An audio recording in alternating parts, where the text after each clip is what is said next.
Here are 4 tips that will help you grow your legs faster.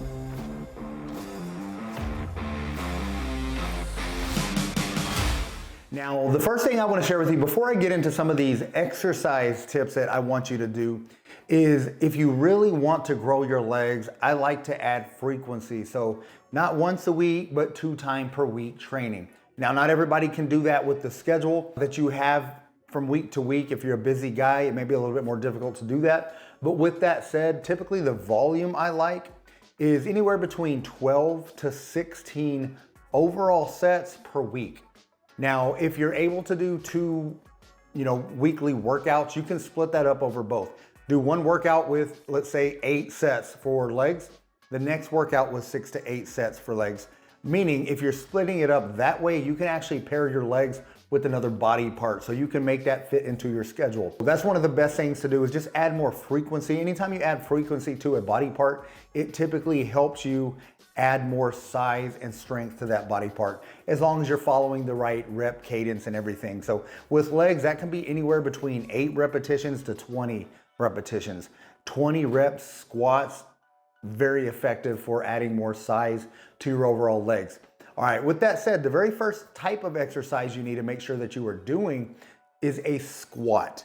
Now, typically when people think of squats, they automatically think of doing a back squat, loading up your back, your spine, ton of weight, dropping down as deep as you can go, ass to grass, or even 90-degree bends.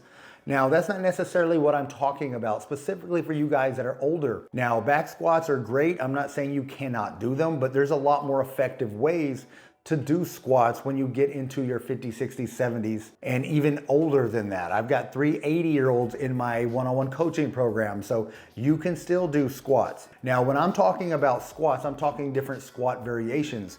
There's the dumbbell squat. A dumbbell squat works really well if you lack, let's say, if you don't have a lot of ankle flexibility, then you can do heels elevated dumbbell squats and get really good work.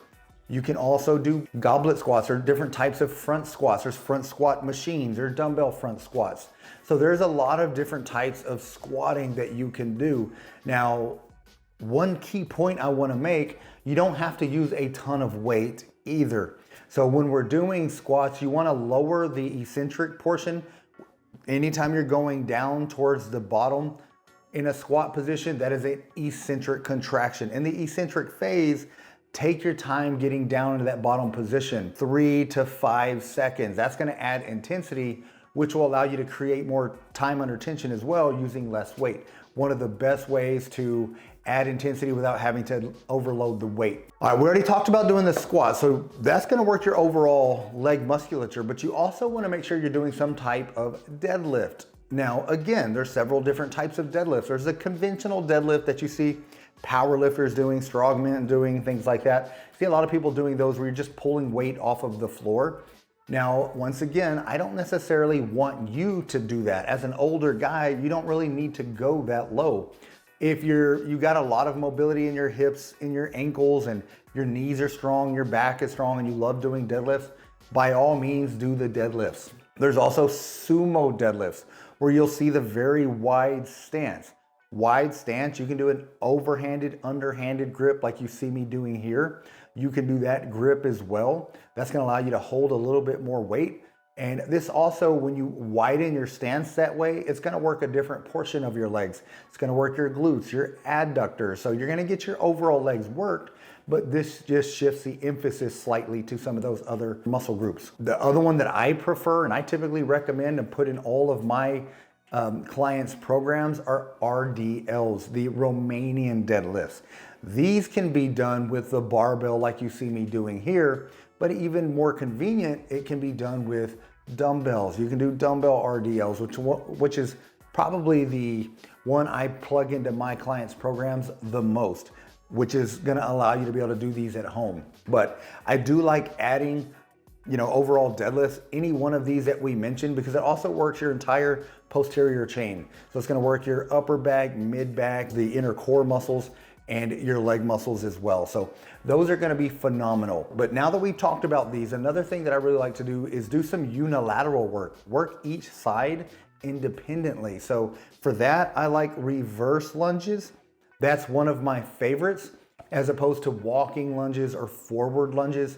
I tend to see a lot of my guys when they do forward lunges, they either overstep or there's a lot of knee shearing on the way back when they're pushing themselves back into position. Reverse lunges work really well in an alternating fashion or even one leg at a time. Another thing that's very similar to this, but will require a little bit more balance, is a Bulgarian split squat. So this is where you put your back foot either on a pad like I'm doing or on a bench or even on a chair, something like that. And it's also gonna work each side independently. So that's probably my preference once you get into a stage to where you have really good balance and you've got equal strength. I like doing a lot of unilateral work for legs. There's one other thing that I will point out when we're doing either the Bulgarian split squat or the reverse lunges, you can shift the emphasis of your leg development. You know, for instance, if you take a big step back, you'll be targeting more of your glutes. You're gonna hit your glutes more. You're gonna get that deeper stretch in the back part or the back part of your leg or your glutes. Now, if you take a small step back, a shallow step back, you're gonna feel a lot more of the emphasis being placed on your quadriceps. Again, just keep that in mind. If you wanna do 4 sets, you'll split the 4 sets up. Do 2 with a shallow step back to target the quads, and then you'll do 2 sets with a deep step back to target more of the glutes. And that's also gonna hit those adductors as well. That's one of the main things that I like is the unilateral training. Now, the last leg exercise that you need to incorporate if you really wanna make sure that you are maximizing your overall potential is a leg press variation. There's a 45-degree leg press that you'll see me doing here. There's also the horizontal, which you're sitting up straight and pushing straight away. Both of those are gonna give you great results. The key thing I wanna point here is I like doing these in a unilateral fashion because if you have a lot of tightness in your joints or in your hips, which a lot of people do because we have these sedentary lifestyles, we tend to sit a lot more now, especially as older men. Well, you have a lot of hip tightness. A lot of times that can shift your overall hips and it creates a lot of imbalances, muscular imbalances. Now, if you're doing a standard 2-legged press, then if one side is stronger than the other or one hip is shifted over a little bit, then a lot of times one side is gonna overcompensate for the weaker and that weaker is gonna continue to get weaker and the stronger side is gonna continue to compensate and continue to get stronger. So for that reason, I like using a unilateral approach to this exercise as well. Now, the other key thing, you'll notice the big plate, the big platform that you have with the leg press. The lower your foot placement is on that, the more you're gonna be able to target your quadricep. Typically, the lower you're targeting, the closer to your knee you're gonna be working, that lower part of your quad. And if you go more mid-range, you're gonna target the overall quad. So there's a different, placement that you can do to target different parts of your legs. Now, if you go a little wider and higher on the platform, you'll see me going wide and a little higher here. That's gonna work your glutes. If you go deep, you're gonna hit your glutes, you're gonna work your adductors. So that's a really unique thing about doing a leg press is depending on your foot placement, you can work a lot of different areas of your leg. Now, keep in mind when I say you're gonna place more emphasis on a specific area, you're still gonna work your entire leg. So it's still a phenomenal exercise. You're still gonna get benefits. But what I typically like to do, if you're doing 3 sets, I'm gonna use that same example that I did with the 4 sets on the lunges or the Bulgarian split squats. We did 2 sets for one emphasis, 2 for the other. Now you can do the same with the leg press. If you're doing 3 sets of leg presses, maybe do 1 set with your foot placement low, 1 with a more narrow and middle placement, and 1 with a wide, higher placement. Now, that's for all of you guys that are just trying to get balanced development. Some of you may actually have a weak area. If you have weak outer quads or weak adductors or weak glutes, then you can do all of your sets emphasizing that one area. That'll make a massive difference.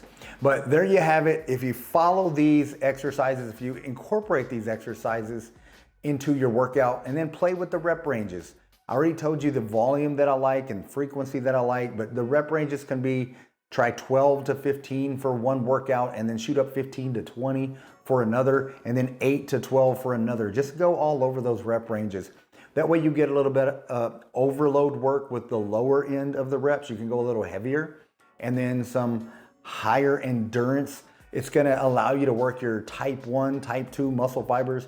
You're gonna work all sorts, your slow twitch muscle and your fast twitch muscle fibers. So you're gonna get all kinds of benefits when you're incorporating all of these different types of unique placements and rep ranges and frequency ranges. It will make a massive difference, and it's gonna help you grow those legs. So there you have it, the 4 tips. Incorporate those and your legs will start growing faster. Hope you liked the video. Thanks so much for watching. And as always, get busy, get after it, and God bless.